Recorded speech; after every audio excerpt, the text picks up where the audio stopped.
안녕하세요, 제이임입니다. 오늘은 친구랑 수소차, 전기차 관련해서 누가 나중에 패권을 잡을 것인가 관련해서 얘기를 좀 했고요. 그 얘기라는 거는 뭐 그냥 뭐 전문적인 얘기라기보다는 그냥 술 한잔하면서 잡설 정도였습니다. 그래서 한번 수소차, 전기차를 좀 알아보려고 합니다. 일단 요즘에 가장 화두가 되는 것 중에 하나가 ESG죠. 그래서 소 엔바이러먼트 소셜 거버넌스 해가지고 있는데 결국은 뭐 지속 가능한 경영을 할 수 있느냐 없느냐 이런 걸 많이 따지죠.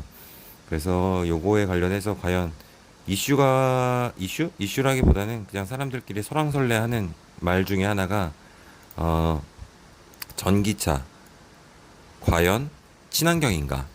라고 이제 좀 얘기가 나와요. 사람들이 당연히 수소차는 어 친환경이라고 생각을 하는데 전기차는 약간의 이슈가 있는 게 얘가 전기를 받아서 차가 앞으로 나가죠.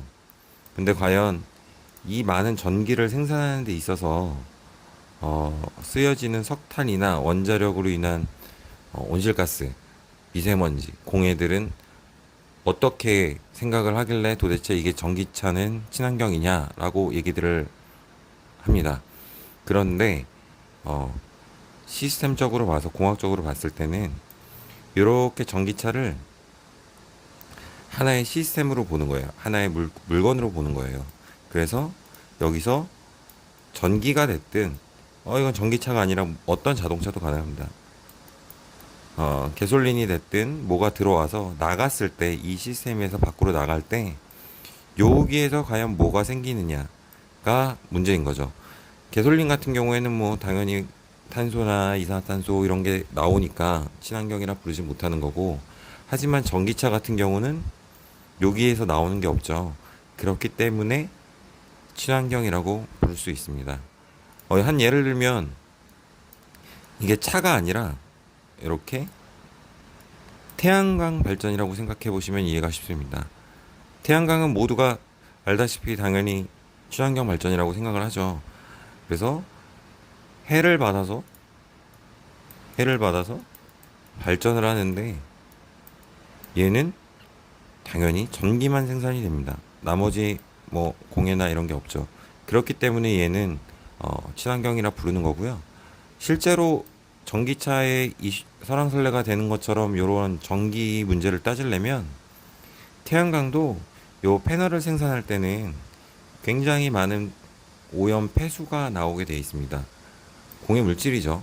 그렇기 때문에 이 태양광 운전 업체들은 친환경으로 평가를 받고요. 이 패널 생산 업체들은 친환경이랑은 조금 거리가 멀어지게 되는 거죠. 하지만 발전을 위해서 어쩔 수 없으니까 뭐 그렇게까지 줄이자 말아라 뭐 이렇게 못하지만 나중에 탄소 중립이 됐을 때는 조금 타격을 받을 거라고 예상을 합니다. 자, 원래대로 돌아와서 수소차, 전기차에 대해서 한번 얘기를 해볼게요. 누가 가져갈 것이냐? 테슬라 vs 현대라고 저희는 그냥 잡설을 했어요.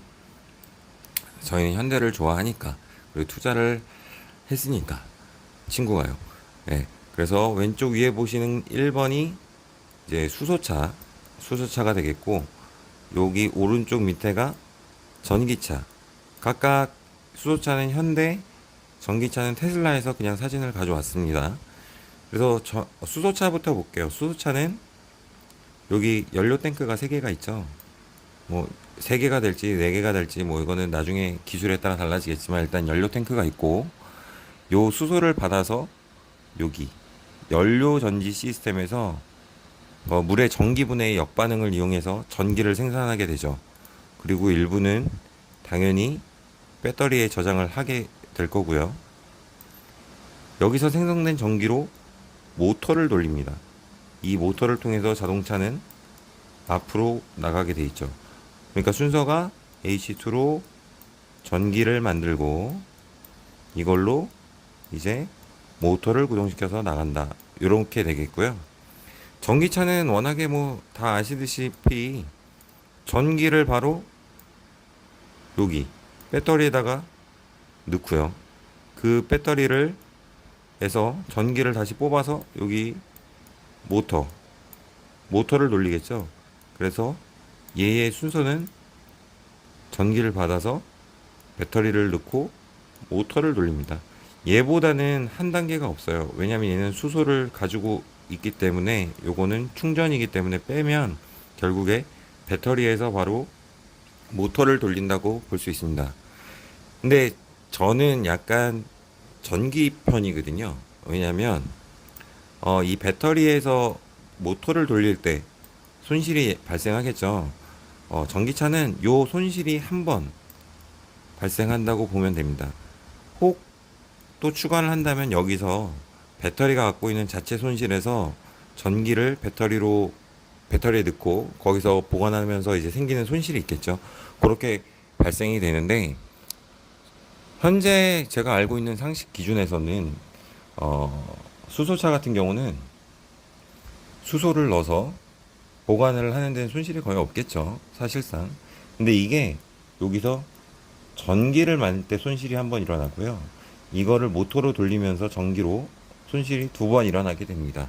전기차랑 비교를 했을 땐 당연하게도 모터를 돌리는 손실은 같다고 보고 그러면 과연 자 배터리가 전기를 갖고 있으면서 날아가는 손실과 전기를 만들 때 손실 과연 어떤 게 클까라고 생각을 하면 당연히 전기를 만들 때의 손실이 더 크게 일어나서 효율성에서 약간 떨어진다. 물론 친환경적인 건 두 개가 똑같지만요. 효율성에서 좀 떨어진다라고 생각을 해서 일단은 전기차가 대세를 가져갈 거라고 생각을 하는데 문제는 이제 나중에 과연 이 전기차가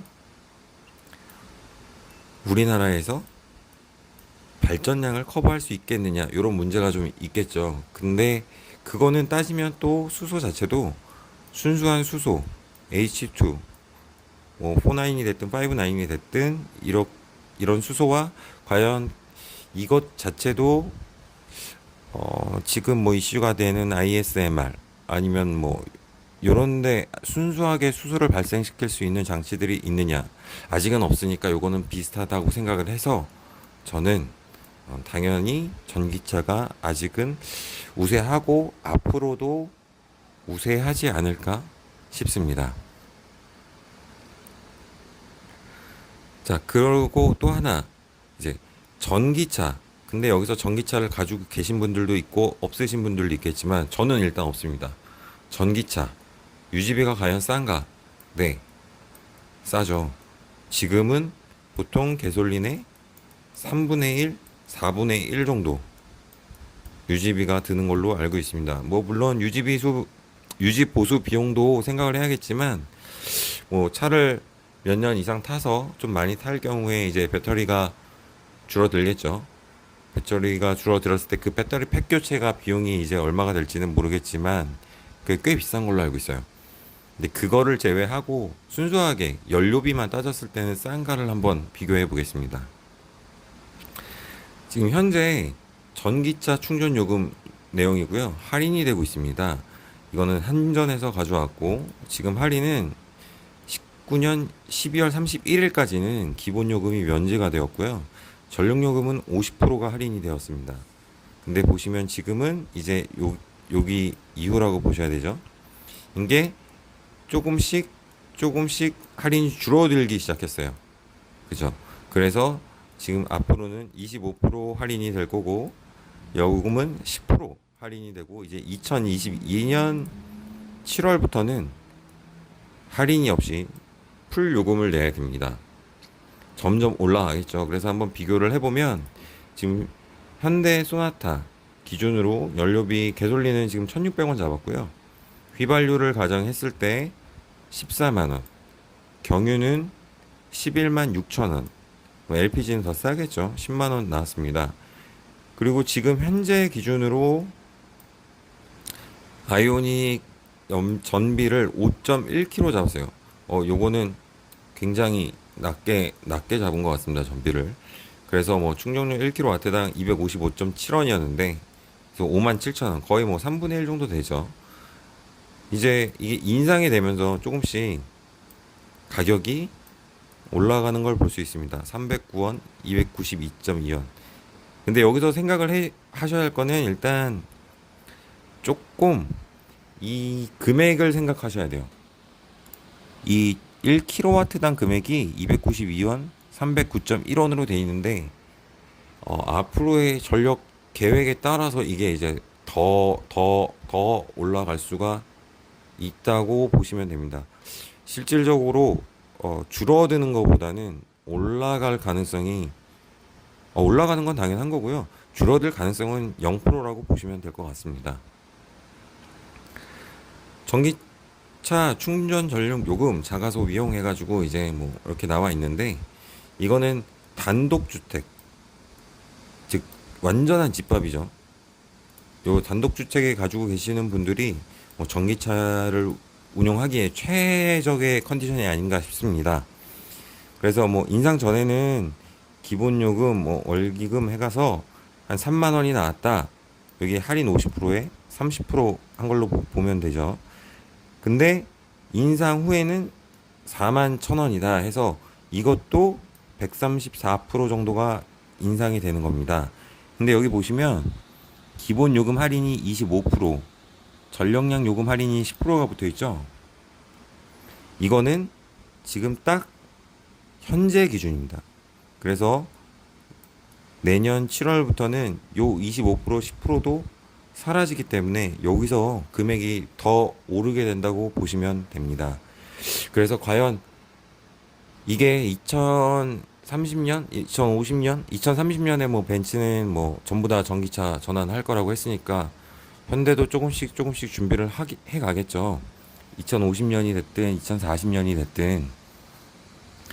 근데 이게 전기요금이 올라가면서 문제는 개솔린을 사람들이 점점 줄어들 거란 말이에요. 그러면 여기에 지금 유류세 세금이 어마어마하게 붙어 있거든요. 여기에 붙어 있는 이제 요금들, 세금들, 세수 확보를 위해서 전기 요금에도 충전 요금에도 조금씩 갖다 붙이지 않을까 싶어서 전기 요금이 조금씩 더 비싸질 거라고 생각을 하고 있고요. 이제 또 다음에 뒤에 얘기할 이제 저희 우리나라 전력 상황에 대해서 전력이 부족하면 돈이 점점 더 올라가겠죠. 뭐 그런 거에 대해서 한번 얘기를 또 해보겠습니다. 요거는 이제 올해 1월로 알고 있는데 이제 시작됐죠. 전기요금이 바뀌었어요. 연동제로. 그래서 보시면 환경 비용 차감, 기후 환경 요금 뭐 이런 게 생겼죠. 연료비 조정 내역 해서 마이너스 1,500원 뭐 이런 식으로 생겼는데 이 연료비 조정 내역에 대해서 참 안타까운 게 있어요. 이 연료비가 결국에 우리나라에서 뭐 석탄이라고 그러면 뭐 유연탄이라든지 무연탄을 사 들어오는 비용이 비싸지면 연료비도 비싸지고 이게 싸지면 싸진다. 뭐 LNG를 했을 때 LNG 비용이 비싸지면 비싸지고 결국에 요거를 원자재 값을 결국에 소비자들한테 슬쩍 넘기기 시작한 거죠. 근데 이게 이렇게 될 수밖에 없고요. 제가 생각했을 때는 왜냐면 우리나라 전기세가 싼 편입니다. 싼 편이긴 하죠. 근데 지금 전력은 여기서 이렇게 유지를 하고 있는데 우리나라는 문제는 소비량이 이렇게 증가를 하고 있어요. 근데 요거는 더 이상 증가를 할 생각이 없죠. 그런데 연료 원자재 값도 이렇게 조금씩 올라가는데 우리나라 구매력이 좀 약하기 때문에 이걸 낮출 방법이 없습니다. 그래서 요런 돈들을 뭐 많이 부과시켜서 전기를 못 쓰게 뭐 하려는 뭐 생각인지 모르겠지만 아무튼 전기세가 지금도 올라가고 있고 앞으로도 올라갈 거라고 생각을 하고 있습니다. 그래서 아직까지는 물론 당연히 전기차가 유지비가 싸죠. 근데 앞으로의 유지비는 뭐 어떻게 될지는 잘 모르겠습니다. 제가 생각했을 때는 유지비가 슬금슬금 올라서 비슷해지지 않을까? 언젠가는 뭐 먼 미래가 됐든 뭐 이렇게 되지 않을까 싶습니다. 그 전에 물론 뭐 소형 원자로라든지 뭐 획기적인 뭐 안전하고 환경에 좋은 뭐 발전이 나와서 용량을 크게 증설시킬 수 있다면 좀 얘기가 달라지겠지만요.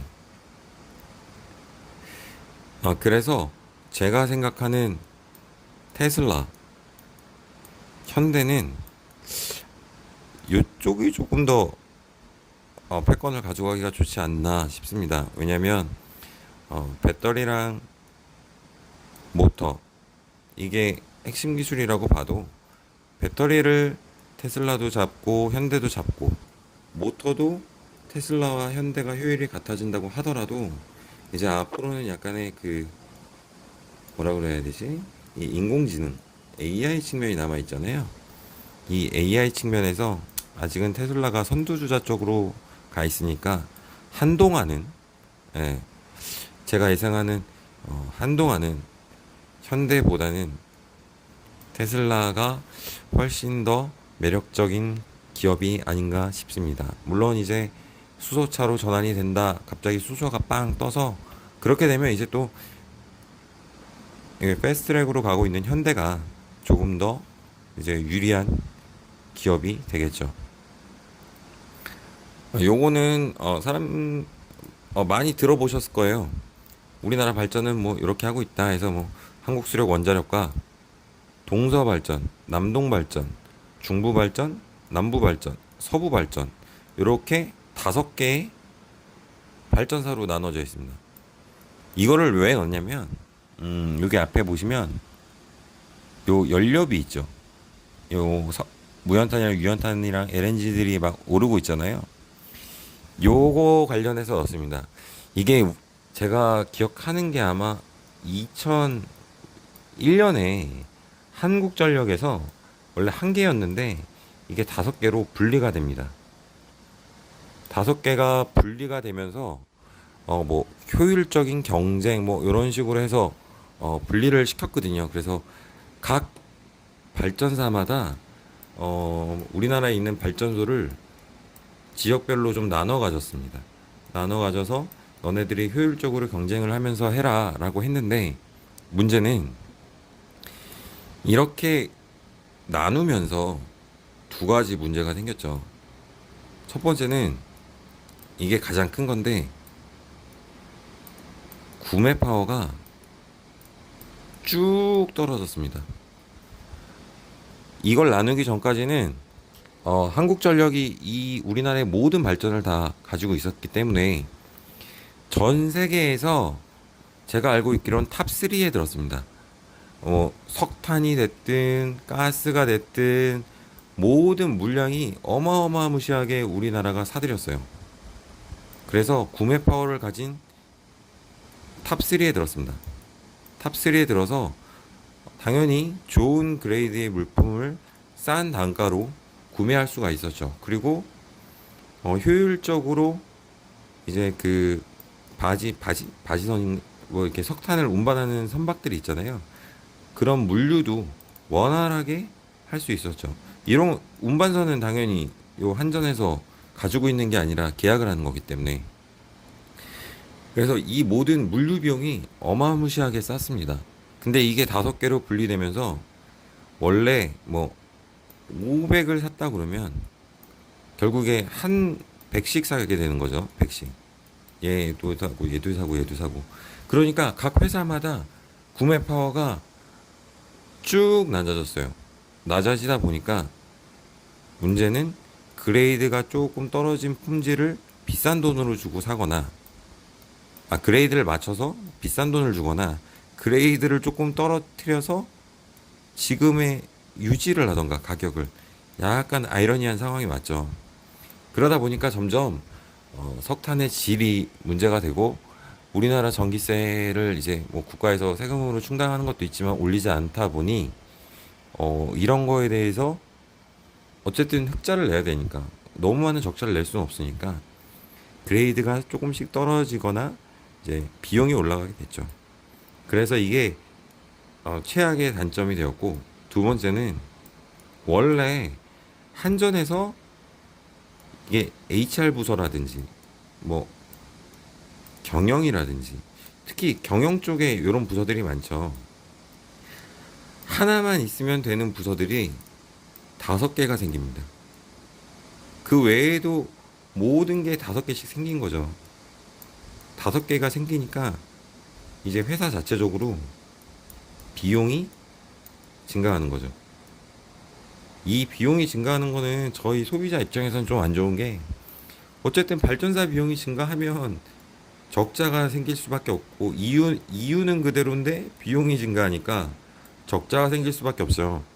그래서 이게 5개로 나는 게 참 저는 아이러니하다고 생각했고, 결국은 이게 큰 실수라고 생각을 하는 것 같아요. 그래서 최근 기사를 한번 찾아봤는데 이런 게 있더라고요. 발전 5개사 통합 논의 솔솔 시작되나. 이거 물론 2018년입니다. 이것도 좀 됐죠. 3년이나 지났습니다. 보면 여기 분할된 발전사 체제의 근본 취지는 경쟁을 통한 효율화지만, 발전사 간 원별 차이가 미미해 사실상 경쟁은 연료비 구매 부분 위에는 없는 상황이며, 근데 아까 말씀드렸잖아요. 이게 5개로 나누면서 연료비 구매 부분 경쟁률이 오히려 떨어졌습니다. 그래서 비용이 더 증가하는 거죠. 뭐 그런 내용이고요. 또 여기도 있을 텐데, 여기서 보시면 공급 안정성이 낮아졌고, 원래는 전력권에서 한전 간의 개통이 이원화였는데 이게 5가지가 된 거죠. 나눠지고 연료 구매 협상력도 약화됐다. 이거는 정말 최악으로 약화됐습니다. 탑3에서 거의 쭉 내려간 거죠. 그리고 발전사 인력이 30% 이상 증가하는 등 효율성도 저하된 것으로 평가된다. 결국 이거는 비용이 증가했다는 거죠. 비용이 증가한 거죠.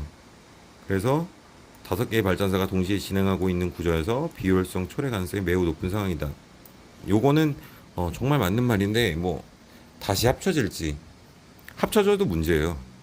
지금 상황에서 이게 합쳐지면 이제 초반에 문제를 겪겠죠. 왜냐하면 이런 인력들이 지금 5개로 돼 있는데 이걸 다시 하나로 모으는 거잖아요. 그러면 반드시 불필요한 인력들이 생기고 어디론가 전환을 시켜야 됩니다. 근데 일단은 이만한 파이가 벌써 돼버렸으니까 비용은 똑같이 나갈 거예요. 근데 이제 시간이 지나면서 이렇게 비용을 조금씩 줄여갈 수는 있겠죠. 그래서 합치는 게 오히려 우리나라를 위해서도 좋지 않을까 생각됩니다. 우리나라라기보다는 현실적으로 저희 소비자를 위해서. 여기까지입니다. 자, 이제 다음은 뭐 2030년까지 이제 벤츠 같은 경우에 전기차로 전환한다는데, 과연 우리나라에 충전 인프라가 확보될 수 있을까에 대해서는 다음 영상에서 한번 또 얘기를 해보겠습니다. 혹시라도 앞에 제가 틀린 부분이 있거나 뭐 말실수를 한 부분이 있더라도 너그럽게 이해해 주시고 한번 댓글 남겨주시면 그 부분에 대해서 다시 수정을 하도록 하겠습니다. 감사합니다. 좋은 하루 보내시고요. 날도 더운데 그 에어컨 빵빵 트셔서 열사병보다는 냉방병이 난 것 같습니다. 모두 시원한 여름 보내시기 바랍니다. 감사합니다.